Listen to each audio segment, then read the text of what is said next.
नमस्कार दोस्तों, कैसे हैं आप सब। आशा करता हूं आप सभी स्वस्थ और प्रसन्न होंगे तथा लगातार सीख रहे होंगे।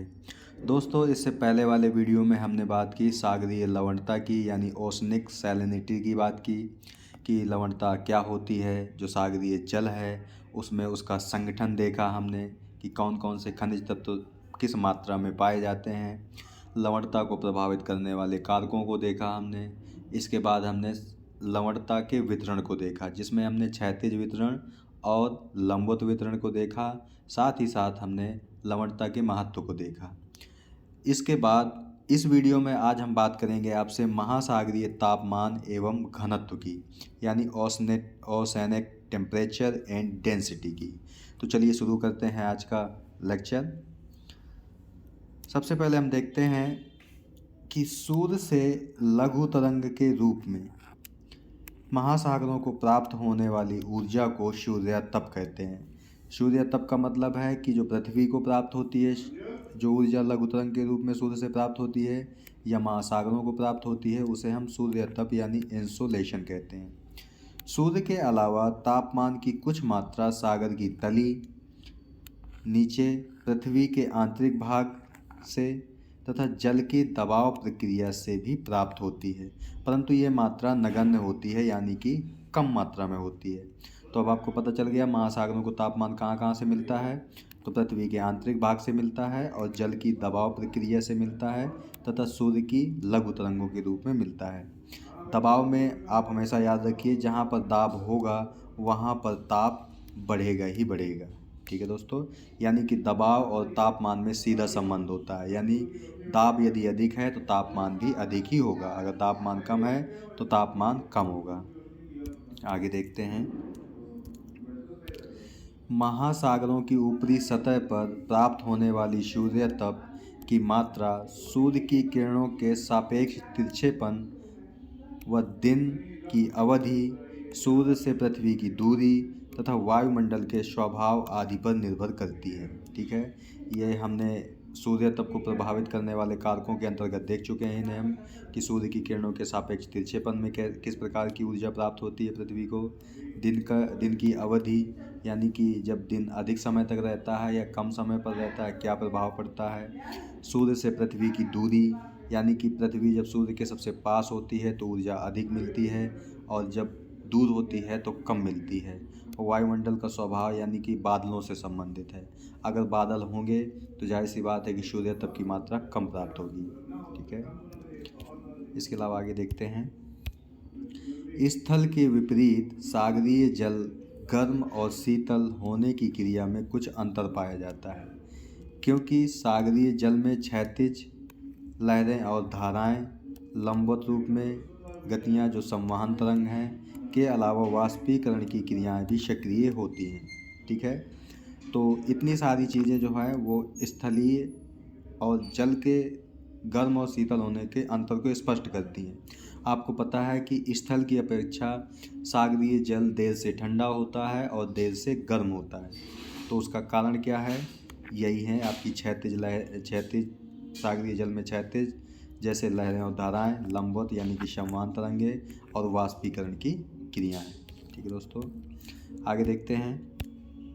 स्थलीय भाग के समान सागरीय भाग में भी ऊष्मा संतुलन की स्थिति पाई जाती है।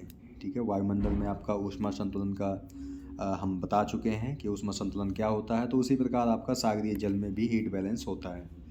आगे देखते हैं। दैनिक तापांतर, यानी कि डेली टेम्परेचर डिफरेंस। 24 घंटे के अंदर उच्चतम और न्यूनतम तापमान के अंतर को दैनिक तापांतर कहते हैं। ठीक है, यानी कि अगर 24 घंटे का आप टाइम लेंगे तो उसमें कब सबसे अधिक टेम्परेचर था और कब सबसे कम टेम्परेचर था। ठीक है, यानी कि हाई माइनस लो बराबर दैनिक टेम्परेचर, यानी कि दैनिक तापांतर कहते हैं। ठीक है, और महासागरीय जल की सतह का औसत दैनिक तापांतर नगण्य होता है, यानी कि लगभग 10 सेंटीग्रेड के आसपास होता है। यानी कि सागरीय जल में दैनिक तापांतर नहीं होता है, होता भी है तो बहुत कम मात्रा में होता है। ठीक है, सामान्य रूप से महासागरीय सतह के जल का उच्चतम तापमान 2 बजे सायंकाल के समय होता है। ठीक है। और न्यूनतम तापमान सुबह 5 बजे अंकित किया जाता है। ये आपको फैक्ट याद रखना है कि महासागरीय जल का सबसे अधिक तापमान कम होता है तो 2 बजे होता है, और न्यूनतम कब होता है तो सुबह 5 बजे होता है, ठीक है। दैनिक तापांतर पर आकाश की दशा, यानी कि जैसे मेघाच्छन्नता या खुलापन, ठीक है, वायु की स्थिरता तथा सागरीय सतह की प्रकृति का प्रभाव पड़ता है दैनिक तापांतर पर, ठीक है दोस्तों। आगे देखते हैं। सामान्य रूप से मेघ रहित, यानी कि जब आकाश में बादल ना हो, ठीक है, मेघ रहित आकाश की स्थिति में सागरीय जल का गर्म होना तथा शीतल होना तीव्र गति से संपादित होता है। यानी कि जब आकाश में बादल नहीं होते हैं तब सागरीय जल गर्म भी जल्दी होता है और शीतल भी जल्दी होता है, ठीक है, जिस कारण दैनिक तापांतर अधिक होता है, ठीक है। यानी कि मेघ रहित आकाश के समय दैनिक तापांतर अधिक होता है। कारण स्पष्ट है कि जो गर्म जल है और शीतल, यानी कि सागरीय जल का गर्म होना और शीतल होना तीव्र गति से होता है, ठीक है। इसके विपरीत जब तीव्र वायु संचार होता है तथा आकाश में बादल पाए जाते हैं तब दैनिक तापांतर कम पाया जाता है, ठीक है। ये आप याद रखेंगे दोनों चीज़ें, कि जब आकाश में बादल नहीं है तो दैनिक तापांतर अधिक है, और जब आकाश में बादल हैं तो दैनिक तापांतर कम है, ठीक है दोस्तों। आगे देखते हैं। जल का स्थिरीकरण यानी स्ट्रैटिफिकेशन भी दैनिक तापांतर को प्रभावित करता है। यदि सागरीय सतह के जल के नीचे अधिक घनत्व वाली जलराशि है, यानी कि जो सागरीय सतह है उसके नीचे अधिक घनत्व वाली जलराशि है, तो दैनिक तापांतर कम होगा, क्योंकि संचालन कम होने से ऊष्मा का नीचे की ओर स्थानांतरण नहीं हो पाएगा। नीचे की ओर स्थानांतरण नहीं हो पाएगा, कहने का मतलब ये है कि मान लीजिए कि जो ऊपर जल है वो कम घनत्व वाला है, लेकिन नीचे जो जल है वो अधिक घनत्व वाला है, तो जाहिर सी बात है कि कम घनत्व वाली वस्तु या जल नीचे नहीं आएगी, जिससे ऊष्मा का स्थानांतरण नहीं होगा, ठीक है। तो आपका दैनिक तापांतर कैसा हो जाएगा, कम हो जाएगा, ठीक है दोस्तों। इसके बाद हम देख लेते हैं वार्षिक तापांतर। जैसे हमने देखा कि दैनिक तापांतर के अंतर्गत 24 घंटे में सबसे अधिक तापमान और सबसे कम तापमान का अंतर दैनिक तापांतर कहलाता है, वैसे ही वार्षिक तापांतर में हम वर्ष के सबसे अधिक महीने एक वर्ष में कब सबसे अधिक टेम्परेचर था और कब सबसे कम टेम्परेचर था, उन दोनों का अंतर वार्षिक तापांतर कहलाएगा, ठीक है दोस्तों। देखते हैं इसमें आगे। सागरीय जल का उच्चतम वार्षिक तापमान अगस्त में होता है तथा न्यूनतम फरवरी महीने में अंकित किया जाता है। ये फैक्ट आप याद रखेंगे कि सागरीय जल का उच्चतम तापमान कब होता है तो अगस्त महीने में होता है, और न्यूनतम कब होता है तो फरवरी महीने में होता है। जैसे दैनिक तापांतर में हमने देखा था कि उच्चतम तापमान 2 बजे होता है और न्यूनतम तापमान सुबह के 5 बजे होता है, ठीक है। सामान्य रूप से औसत वार्षिक तापांतर 10 डिग्री फ़ारेनहाइट तक होता है, ठीक है। आप ये डाटा याद रखेंगे कि औसत वार्षिक तापांतर 10 डिग्री फ़ारेनहाइट होता है, ठीक है। आगे देखते हैं। इस भिन्नता को सूर्य तप से प्राप्त होने वाली मात्रा, सागर का स्वभाव, प्रचलित पवनें और सागर की स्थिति आदि को प्रभावित करती हैं, ठीक है। स्थल से घिरे छोटे सागरों में वार्षिक तापांतर अधिक होता है। ये फैक्ट आप याद रखेंगे कि जो स्थल से घिरे हुए छोटे छोटे सागर हैं वहाँ पर क्या होता है, वार्षिक तापांतर अधिक होता है। जैसे रूम सागर यानी भूमध्य सागर में 20 फ़ारेनहाइट तथा बाल्टिक सागर में 40 फ़ारेनहाइट होता है, ठीक है। इसके बाद आगे देखते हैं। सागर का आकार जितना बड़ा होता है वार्षिक तापांतर उतना ही घटता जाता है। यानी अगर सागर बड़ा है तो वार्षिक तापांतर कम होगा, ठीक है। महासागरों में जैसे प्रशांत महासागर की अपेक्षा अधिक तापांतर पाया जाता है। जो आपके जैसे प्रशांत महासागर है तो ये बहुत अधिक विस्तृत है, तो इसका वार्षिक तापांतर क्या है, कम है, ठीक है। महासागर नहीं होगा यहाँ पे, छोटे सागरों में प्रशांत महासागर की अपेक्षा अधिक तापांतर पाया जाता है, क्योंकि यहाँ पे कह रहा है सागर का आकार जितना बड़ा होगा वार्षिक तापांतर उतना ही कम होगा, ठीक है। आगे देखते हैं हम सागरीय तापमान के वितरण को प्रभावित करने वाले कारक, यानी कि सागरीय तापमान के वितरण को कौन कौन से कारक प्रभावित करते हैं, फैक्टर्स। ठीक है, इसमें देखते हैं हम महासागरीय जल के तापमान के वितरण के साथ दो तथ्यों का विशेष अध्ययन करते हैं, सतह के जल का तापमान तथा उसकी गहराई का तापमान। ठीक है, यानी कि तापमान वितरण को अगर हम देखेंगे तो सतह के जल का तापमान यानी कि क्षैतिज वितरण और उसकी गहराई का तापमान यानी लंबवत वितरण, यानी ऊपर से नीचे की ओर। ठीक है, देखते हैं आगे। चूंकि महासागर का त्रिविमीय आकार, यानी कि जो महासागर है वो किस आकार के हैं, 3 डायमेंशनल शेप में होते हैं, अतः उसके तापमान के वितरण में अक्षांशीय विस्तार के अलावा जल की गहराई को भी ध्यान में रखा जाता है। ठीक है, तो तापमान के वितरण में अक्षांशीय विस्तार और जल की गहराई को भी ध्यान में रखा जाता है। इस आधार पर सागरीय तापमान के क्षैतिज तथा लंबवत दोनों प्रकार के वितरण का अध्ययन करते हैं। ठीक है, आगे देखते हैं। तो देखते हैं कि तापमान के वितरण को प्रभावित करने वाले कारक कौन से हैं। तो सबसे पहला है आपका अक्षांश यानी लैटिट्यूड। भूमध्य रेखा से उत्तर तथा दक्षिण अर्थात ध्रुवों की ओर जाने पर सतही जल का तापक्रम घटता जाता है। ठीक है, यानी भूमध्य रेखा से जैसे जैसे हम ध्रुवों की ओर बढ़ते हैं तापमान कैसा होता है, घटता जाता है। ठीक है, क्यों घटता जाता है, क्योंकि सूर्य की किरणें जो हैं ध्रुवों की ओर तिरछी होती चली जाती हैं। ठीक है, परिणाम स्वरूप सूर्य तप की मात्रा भी ध्रुवों की ओर घटती जाती है। ठीक है दोस्तों, इस चीज़ को समझने के लिए आप जो क्लाइमेटोलॉजी के अंतर्गत इंसोलेंसन वाला चैप्टर है उसे आप देख लेंगे तो आपको पता चल जाएगा कि सूर्य तप को प्रभावित करने वाले कारक कौन कौन से होते हैं, जिसमें हमने अक्षांशों को भी देखा था, यानी कि सूर्य की किरणों का तिरछापन, उसी से संबंधित है ये। ठीक है दोस्तों, आगे देखते हैं। जल एवं स्थल का असमान वितरण।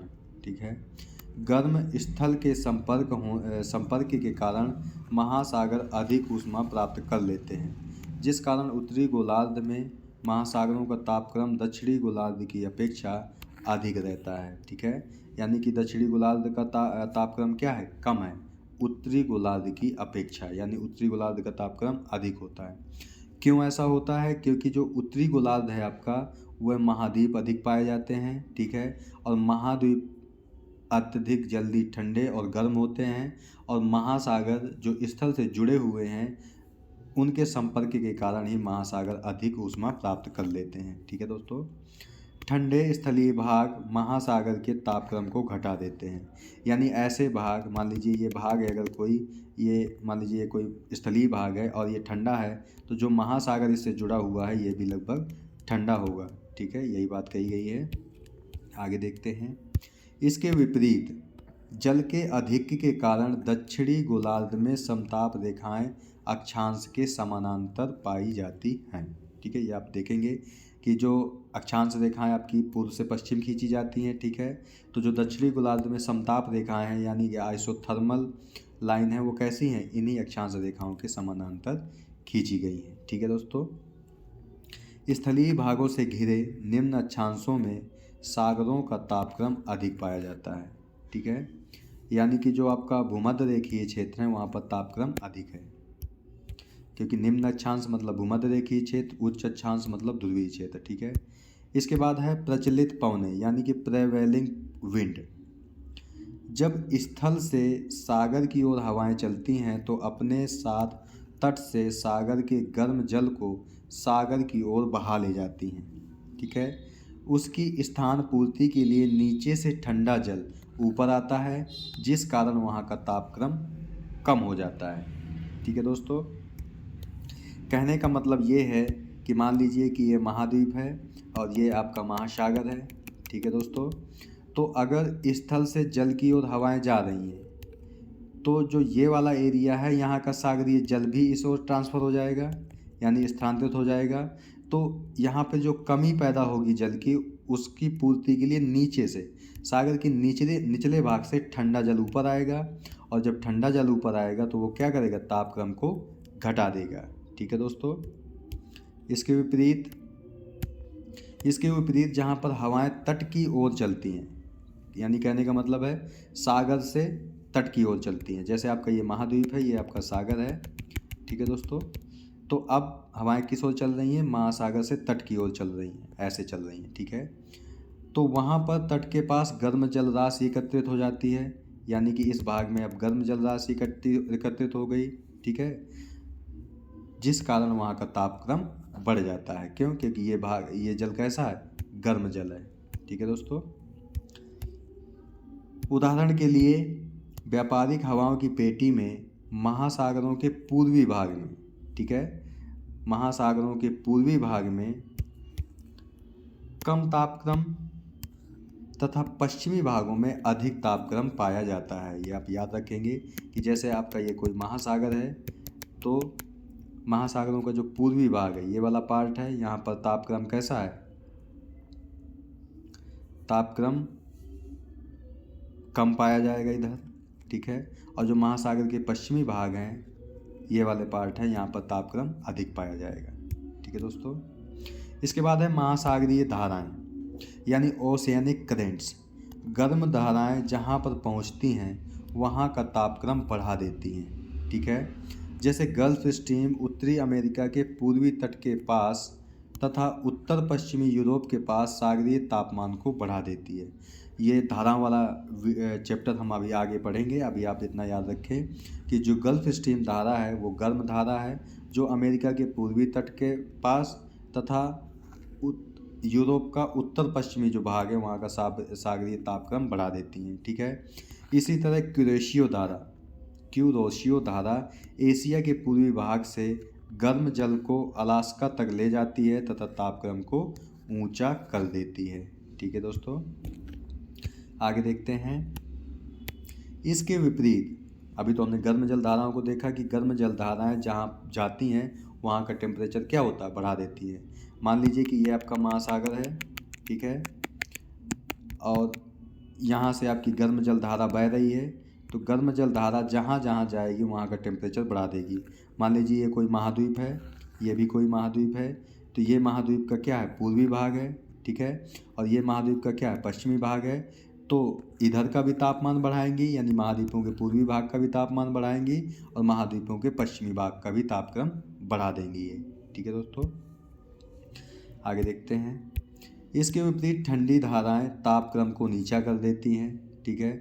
जैसे उत्तरी अमेरिका के तट पश्चिम तट पर उत्तरी अमेरिका के ये गलत है, उत्तरी अमेरिका के पूर्वी तट पर लैब्राडोर ठंडी धारा के कारण तापक्रम हिमांक के पास पहुंच जाता है, ठीक है, जबकि उन्हीं अक्षांशों पर उत्तर पश्चिमी यूरोप के तट के पास सागर का तापक्रम गल्फ स्ट्रीम के कारण ऊंचा रहता है, ठीक है। क्यूराइल की धारा कैसी है? ठंडी धारा है। आप क्यूराइल की धारा को याद रखेंगे कि क्यूराइल में ला शब्द आता है लास्ट में, ठीक है। ला से आप लो कर सकते हैं, लो टेम्परेचर, यानी कि ठंडी धारा है। साइबेरिया के पूर्वी तट के पास तापक्रम को नीचा कर देती है, ठीक है दोस्तों। इन कारकों के अलावा अभी हमने देखा अक्षांश, स्थल और जल का असमान वितरण, प्रचलित पवनें और सागरीय धाराएं तो जल के तापमान वितरण को प्रभावित करती हैं। साथ साथ कुछ अन्य कारक भी हैं जो प्रभावित करते हैं, उन्हें भी हम देख लेते हैं, ठीक है। जैसे अंतः सागरीय कटक, यानी कि सबमरीन रिजिस के कारण उसके दोनों ओर तापक्रम में पर्याप्त भिन्नता पाई जाती है, ठीक है। यानी कि अंतः सागरीय कटक भी तापमान के वितरण को प्रभावित करते हैं। स्थानीय मौसम संबंधी दशाएं जैसे तूफान, चक्रवात, हरिकेन आदि भी सागरीय तापक्रम को प्रभावित करते हैं, ठीक है। इनके द्वारा दैनिक तापक्रम अधिक प्रभावित होता है। यानी कि जो स्थानीय मौसम है, जैसे कि आपका तूफान, चक्रवात और हरिकेन जैसे जो दशाएं हैं मौसम की, ये सागरीय तापक्रम को प्रभावित करती हैं और खासकर दैनिक तापक्रम को प्रभावित करती हैं, ठीक है। नंबर तीसरा, सागर की स्थिति तथा आकार का भी सागरीय तापक्रम के वितरण पर अधिक महत्व होता है, ठीक है। जैसा हमने अभी देखा था कि जो सागर जितना बड़ा होगा उसका तापक्रम उतना ही कम होगा, और अगर सागर छोटा है तो उसका तापक्रम अधिक होगा, ठीक है। सागर की स्थिति से आशय है कि वह भूमध्य रेखा पर स्थित है या अश्वक्षांश पर स्थित है या कि कर्क रेखा पर स्थित है या मकर रेखा पर स्थित है, ये कंडीशन है। ठीक है, जैसे निम्न अक्षांशों में यानी भूमध्य रेखा के पास स्थित सागरों का तापक्रम ऊंचा होता है।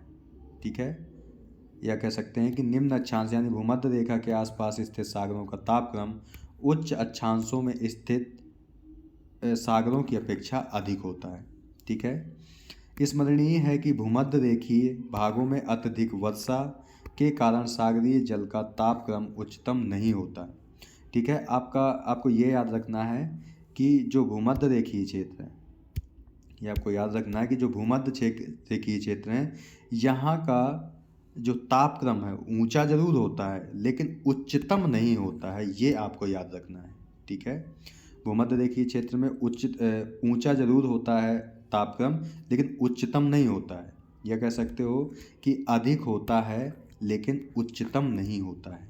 ठीक है, तो उच्चतम तापक्रम पाया कहाँ जाता है, तापक्रम का मतलब ऊंचा तापमान पाया कहाँ जाता है, तो उच्चतम तापक्रम आयन रेखाओं के समीप। आयन रेखा का मतलब कर्क रेखा और मकर रेखा। ठीक है, कर्क रेखा और मकर रेखा, आयन रेखा का मतलब यही है। आयन रेखाओं के समीपी भागों में यानी कि कर्क रेखा और मकर रेखा के समीपी भागों के पास उच्चतम तापक्रम पाया जाता है। क्यों? क्योंकि आकाश खुला रहता है यहाँ का तथा वर्षा नगण्य होती है। ठीक है, कारण आप जान गए कि उच्चतम तापमान कहाँ पाया जाता है, तो कर्क और मकर रेखाओं के पास पाया जाता है। कारण क्या है? आकाश खुला है और वर्षा नगण्य यानी कम मात्रा में होती है। ठीक है दोस्तों, अक्षांशीय दृष्टि से विस्तृत सागर यानी कि जो बड़े सागर हैं का तापक्रम देशांतरीय दृष्टि से विस्तृत सागरों के तापक्रम में कम होता है। ठीक है, कहने का मतलब ये है कि ऐसे महासागर जो अक्षांशीय दृष्टि से हैं यानी कि इस तरह फैले हुए हैं ज़्यादा। ठीक है, और देशांतरीय दृष्टि से मतलब है कि इस तरह फैले हुए हैं, तो वही कहा गया है कि जो अक्षांशीय दृष्टि से विस्तृत सागरों का तापक्रम देशांतरीय दृष्टि से विस्तृत सागरों के तापक्रम से कम होता है। यानी जो अक्षांशीय दृष्टि से विस्तृत हैं और ये देशांतरीय दृष्टि से विस्तृत हैं तो इनका तापक्रम कैसा होगा? कम होगा। ठीक है, तो देशांतरीय दृष्टि से विस्तृत सागरों का तापक्रम कैसा होगा? अधिक होगा। ठीक है, इसके बाद हम आगे देखते हैं। सागर का तापक्रम कैलिफोर्निया की खाड़ी के तापक्रम से अधिक होता है। ठीक है, निचले अक्षांशों में यानी भूमध्य रेखा के आसपास में स्थल से घिरे सागरों का तापक्रम खुले सागरों की अपेक्षा अधिक होता है। ये भी आप याद रखेंगे कि जो भूमध्य रेखीय क्षेत्र है और वहाँ पर दो सागर हैं, जैसे एक स्थल से घिरा हुआ है, एक खुला सागर है। ठीक है, तो किसका होगा अधिक तापक्रम होगा? तो स्थल से घिरे सागरों का तापक्रम खुले सागरों की अपेक्षा अधिक होता है। ठीक है, फॉर एग्जाम्पल के लिए दिया गया है जैसे लाल सागर 32 डिग्री सेल्सियस, फारस की खाड़ी 34 डिग्री सेल्सियस। ठीक है, उच्च अक्षांशों में इसके विपरीत स्थिति होती है। उच्च अक्षांश में विपरीत स्थिति का मतलब है कि जो स्थल से घिरे हुए सागर हैं, ठीक है, उनका तापक्रम कम होता है जो सागर खुले हुए सागर हैं। ठीक है, मान लीजिए कि आपका ये बंद सागर है यानी स्थल से घिरा हुआ है, ये खुला सागर है आपका, तो कि इसमें किसका तापक्रम अधिक होगा? तो खुले सागरों का होगा। जबकि भूमध्य रेखीय क्षेत्र में क्या होगा? बंद सागरों का तापक्रम अधिक होगा। ठीक है दोस्तों, जैसे एग्जाम्पल के लिए खुले सागरों का तापक्रम बंद सागरों की अपेक्षा अधिक होता है। कहाँ पर? उच्च अक्षांशों में, जैसे बाल्टिक सागर 32 डिग्री फ़ारेनहाइट। ठीक है, खुले सागर 40 डिग्री फ़ारेनहाइट ये पाया जाता है। ठीक है दोस्तों, तो इस वीडियो में हमने बात की कि सागरीय तापमान के बारे में, दैनिक तापांतर की बात की हमने, वार्षिक तापांतर की बात की। ठीक है, इसके बाद हमने देखा कि जल के तापमान को यानी सागरीय तापमान को प्रभावित करने वाले कारकों को देखा, जिसमें हमने देखा अक्षांश, ठीक है, और जल और स्थल का असमान वितरण, प्रचलित पवनें और महासागरीय धाराएं। इसके साथ साथ हमने अन्य कारकों को भी देखा। ठीक है दोस्तों, तो इस वीडियो में हम यहीं तक बात करते हैं। इसके बाद जो अगला वीडियो होगा आपका, इसी टॉपिक को हम आगे बढ़ाएंगे। ठीक है दोस्तों। तो अगर दोस्तों ये वीडियो आपको अच्छा लगे तो चैनल को लाइक, शेयर, सब्सक्राइब और कमेंट करना ना भूलें, और साथ ही साथ बेल आइकन का बटन भी दबा दें ताकि आने वाले वीडियो की नोटिफिकेशन आपको मिलती रहे। तब तक के लिए नमस्कार, धन्यवाद, जय हिंद दोस्तों।